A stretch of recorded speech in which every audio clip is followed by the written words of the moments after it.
नमस्कार दोस्तों, आपका बहुत बहुत फिर से स्वागत है मेरे YouTube चैनल जिसका नाम है चेंज योर लाइफ। दोस्तों, जब भी हम कुछ करने की सोचते हैं और वो काम नहीं होता हमारे हिसाब से तो हमें बहुत दुख होता है और साथ में गुस्सा भी आता है, क्योंकि हमने बहुत प्लानिंग कर रखी होती है कि हमारा काम हम इस तरीके से करेंगे। लेकिन कई बार जो हम सोचते हैं वैसा होता नहीं है, और जब हमारा काम नहीं होता तो हम ऊपर वाले को कोसने लगते हैं या अपनी किस्मत को कोसने लगते हैं कि हमारी किस्मत ही खराब है, हम जो चाहते हैं वैसा होता ही नहीं है कभी भी। ऐसा आपके साथ नहीं, ऐसा कई लोगों के साथ होता है। लेकिन फिर हमारे बड़े बूढ़े हमें समझाते हैं कि बेटा, जो होता है अच्छे के लिए होता है, कभी भी कोई होनी को गलत मत कहो। तो दोस्तों, आज की इस वीडियो के अंदर भी मैं आपको एक ऐसी कहानी सुनाने वाली हूँ जिसमें एक आदमी अपनी किस्मत को कोसता है कि ऐसा क्यों हुआ, लेकिन बाद में उसे पता चलता है कि जो हुआ बहुत ही अच्छे के लिए हुआ। तो बिना किसी देरी से शुरू करते हैं आज की ये मजेदार कहानी सुनने से पहले अगर आप इस कहानी में खो जाएं और इस वीडियो को लाइक करना भूल जाएं तो मैं आपको याद दिला दूं, अगर आपको कहानी पसंद आती है तो इस वीडियो को लाइक जरूर कर दीजिएगा। तो कहानी की शुरुआत होती है, एक बार की बात है, एक बहुत बड़ा जहाज तूफान की वजह से डूब गया। उस जहाज में बहुत सारे लोग थे, वह सभी डूब गए, लेकिन एक आदमी की किस्मत बहुत अच्छी थी, वो डूबा नहीं। वो तैरते तैरते एक टापू के पास में जा पहुंचा। उसकी हालत बहुत खराब थी, इसलिए वो बेहोश पड़ा हुआ था। उसे कुछ घंटों बाद जब होश आया तो उसने देखा कि वो एक सुनसान टापू पे पड़ा हुआ है और जहाज पूरी तरीके से डूब चुका है। उसके आसपास कोई और नहीं था, तो उसे समझ में आ गया कि जहाज पे जितने भी लोग थे वो सभी समुद्र में मर चुके हैं, केवल वही बचा हुआ है। अब वो ऊपर वाले की तरफ देखकर दुआ मांगने लगा कि भगवान मेरी मदद करो, इस सुनसान जगह पर किसी को तो भेज दो ताकि वो मेरी मदद करके मुझे यहाँ से ले जाए। मैं यहाँ पर कैसे रहूंगा, कैसे जिंदा रहूंगा। यही सोच विचार करते करते शाम हो गई और रात भी हो गई। अब उसकी उम्मीद टूट चुकी थी। उसे लगा अब उसे कोई बचाने नहीं आएगा, और उसे दुख हो रहा था और वो कोस भी रहा था कि मेरे साथ ही ऐसा क्यों हुआ, ये गलत हुआ। दूसरा दिन आ चुका था। अब उसे थकान के साथ साथ भूख भी बहुत लग रही थी। उसने सोचा, अब मैं यहाँ पर कैसे खाऊंगा, अगर खाऊंगा नहीं तो मैं मर जाऊंगा। फिर उसने तरकीब लगाई। उसने समुद्र में से कुछ मछलियां पकड़ना शुरू किया और वो मछली पकड़ के ले आया।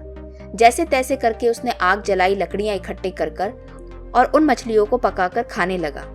ऐसे उसकी भूख तो मिट गई और वो उस टापू पर रहने लायक इंसान बन गया, क्योंकि एक इंसान को जीने के लिए खाना चाहिए, पानी चाहिए और हवा चाहिए, जो तीनों उसके पास थे।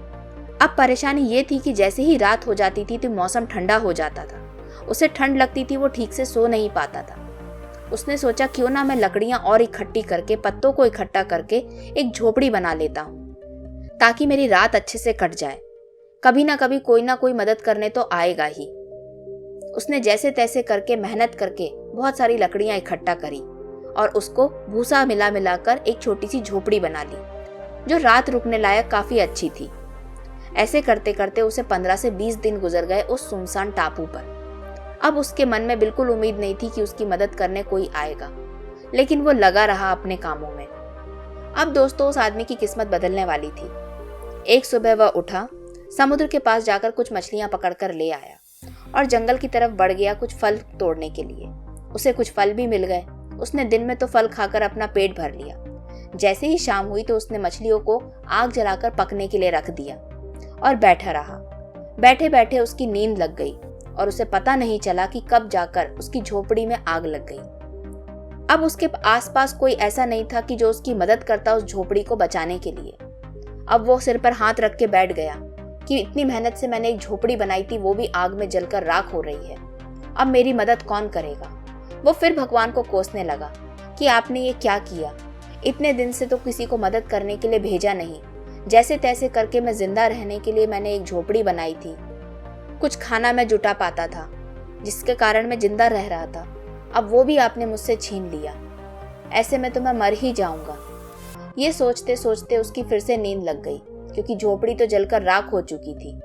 जब सुबह उसकी नींद खुली तो उसने देखा टापू के पास एक जहाज आकर रुका हुआ है और उसके आसपास 2-4 लोग खड़े हैं और उससे कह रहे हैं कि तुम कौन हो, इस टापू पे कब से हो, हम तुम्हारी मदद करने आए हैं, तुम कहाँ जाना चाहते हो। तब वो आदमी अचानक से उठ बैठा और उसने पूछा कि आप लोग यहाँ पर कैसे आए, आपको कैसे पता चला कि मैं यहाँ पर पड़ा हुआ हूँ? तो उन लोगों ने कहा कि हमें दूर से इस टापू पर आग जलती हुई दिखाई दे रही थी, तो हम समझ गए कि इस टापू पर कोई ना कोई तो है जो आग जला रहा है। इसी आग को देखकर हम इस टापू की ओर बढ़ गए और हमने देखा कि तुम यहाँ पर पड़े हुए हो। तब उस आदमी को अंदर ही अंदर दुख भी महसूस हुआ, पश्चाताप महसूस हुआ और खुशी भी हुई। खुशी इस बात की हुई कि उसकी मदद के लिए कोई ना कोई तो आ गया, और दुख और पश्चाताप इसलिए हुआ कि वो भगवान को इस चीज के लिए कितना कोस रहा था कि उसने जो मेहनत से झोपड़ी बनाई थी उसमें आग लग गई। अब उसे ऐसा महसूस हुआ कि जो हुआ तो अच्छा ही हुआ। अगर उस झोपड़ी में आग ना लगती तो कोई उसको पता ही नहीं कर पाता कि इस टापू पर एक आदमी भी है। दोस्तों, यही सब हमारे साथ भी होता है आम जिंदगी में। हम रोज कहीं ना कहीं सारी प्लानिंग करते हैं, कुछ योजनाएं बनाते हैं अपने काम को पूरा करने के लिए, लेकिन अगर हमारी काम हमारे हिसाब से नहीं होते तो हम दुखी हो जाते हैं, गुस्से में आ जाते हैं। किसी चीज को लेके हमारी उम्मीद पूरी तरह से टूट जाती है और हम इस सब चीज के लिए अपने आप को नहीं बल्कि ऊपर वाले को कोसने लगते हैं। लेकिन आपको यह नहीं पता कि ऊपर वाले ने आपके लिए क्या सोच के रखा है। ऊपर वाला हमेशा इंसान के लिए अच्छा ही सोच के रखता है। हो सकता है जो भी ऊपर वाले ने योजना बनाई है तुरंत के लिए उसके लिए ठीक नहीं, उतनी अच्छी नहीं, लेकिन आगे चल के वो उसको बहुत कुछ दे जाए। एक बात दोस्तों हमेशा याद रखना, ऊपर वाला एक नहीं लाखों करोड़ों लोगों की जिंदगी को चलाता है। उसे सब पता है कि कब किसको कितना देना है और कैसे देना है। और हमें ये भी याद रखना चाहिए दोस्तों, जब भी हमारे जीवन में कुछ गलत हो रहा होता है तो उसके पीछे भी कुछ कारण होता है। वो गलत कभी ना कभी तो सही में बदल जाएगा। वो दुख है जो कभी ना कभी सुख में बदल जाएगा। बस ऊपर वाले पे भरोसा रखो और यही सोच रखो कि आगे जो मिलेगा वो बहुत अच्छा होगा। अगर भगवान हमारे लिए एक दरवाजा बंद करता है तो दूसरा दरवाजा जरूर खोलता है। उसको देखने में थोड़ा समय लगता है और वही समय में हमें सब्र रखना चाहिए और अब ऊपर वाले पे भरोसा रखना चाहिए। तो दोस्तों, ये थी एक छोटी सी कहानी जो हमें यह सिखाती है कि जो होता है हमारे साथ वो अच्छे के लिए ही होता है। बस जो भी हुआ है उसमें हमें अच्छाई ढूंढने की जरूरत है। तुरंत अच्छाई कभी नहीं दिखती, उसका फल हमें कुछ समय बाद ही मिलता है। तो अगर दोस्तों आज की कहानी आपको पसंद आई है तो इस वीडियो को लाइक जरूर करिएगा। अपने दोस्तों के साथ इस वीडियो को शेयर करें। मेरे चैनल चेंज योर लाइफ को अभी सब्सक्राइब करें ऐसी और कहानी सुनने के लिए।